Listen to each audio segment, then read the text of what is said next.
안녕하세요. 청담연료학원 대표 임주입니다. 고환율 시대에 유학을 보내는 학생들은 어떻게 하면 좋을까에 대한 영상입니다. 제 노하우를 여러분들에게 좀 공유하는 시간 가지도록 하겠습니다. 달러가 1,400원 이상만 돼도 저는 이 방법을 부모님들이 선택하시라고 얘기를 해요. 계속 학비도 오르고 있고 환율도 오르고 있기 때문에 좀 이중고잖아요. 그래서 사실대로 제 의견을 드리도록 하겠습니다. 사실 비용을 걱정하지 않는 분들은 전혀 문제되지 않는데 우리나라 돈에서 달러로 이제 바꿔서 송금해야 되는 그런 분들 같은 경우에는 달러가 오르고 있는 것에 대해서 굉장히 민감하세요.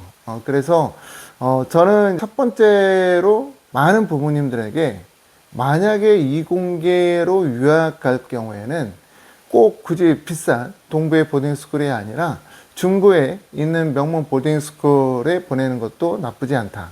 또는 뭐 서부에 있는 명문 보딩스쿨 보내는 것도 나쁘지 않다라고 얘기해요.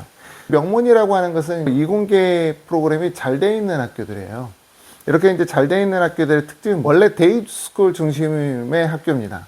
그렇기 때문에 보딩 비율이 그렇게 높지는 않고 대도시에 있어요. 사실 외곽에 있는 보딩스쿨들 같은 경우에는 사이언스 선생님 찾기가 매우 힘들어요. 이것은 제주국제학교나 우리나라 국제학교들도 똑같은 현상인데요. 명문대학교 컴퓨터 사이언스 학과를 졸업을 한 다음에 누가 하이스쿨 선생님 되겠어요. 그런데 반대로 도시 내에 있는 경우에는 그게 가능해요. 미국 같은 경우는 겸업이 가능해요. 회사를 다니면서 내가 학교 좀 티칭할 일이 있는데 금요일 날만 좀 빠지면 안 될까? 뭐 이렇게 얘기를 해서 뺄 수가 있어요. 물론 이제 능력이죠. 그래서 도시 내에 있는 경우에는 정말 양질의 선생님들을 제가 많이 만나곤 합니다. 그래서 이런 분들이 멀리 보딩스쿨 가지는 않을 거 아니에요. 그래서 대부분 사이언스 좀 특화되어 있는 학교들 같은 경우에는 대도시 주변에 있거나 아니면은 대도시 내에 있다라고 말씀드리는 거예요. 근데 이런 대도시 내나 대도시 주변에 있는 보딩스쿨 같은 경우는 보딩을 안 하겠죠. 대부분 학생들이 이제 통학하니까 사실 보딩 비율이 좀 굉장히 낮은 거예요. 그리고 이제 비용도 상대적으로 이제 비용이 동부에 있는 보딩스쿨에 비해서 저렴한 학교들도 있는데 이 저렴한 학교들의 커리큘럼이 뭐 나쁘냐? 그렇지 않다라는 거예요. 물론 인문 쪽이나 아트 쪽 프로그램은 보딩스쿨에 더 좋을 수 있는데 사이언스 프로그램만큼은 오히려 반대의 현상이 나올 수 있다라고 제가 말씀드려요. 그래서 첫 번째 제가 조언 드리는 것은 약 4만 불에서 5만 불 정도 되는 비용으로 미국 대도시 주변에 있는 보딩스쿨을 택해라. 그러면은 자녀분이 학교 다니는 내내 사이언스 쪽으로 굉장히 월등한 기량을 갖출 거고 좋은 대학교에 진학할 게 뻔하다. 그런 내용을 제가 첫 번째로 이제 말씀드립니다. 두 번째 방법 바로 안내 드리겠습니다. 두 번째 방법은 재정 보조를 해주는 학교들이 있는데 가급적이면 이런 학교를 택하는 게 좋아요. 재정 보조는 동부에 있는 보딩스쿨들도 많이 해주는 것처럼 웹사이트에 표기돼 있어요. 그런데 한국인 학생들한테 해주진 않아요.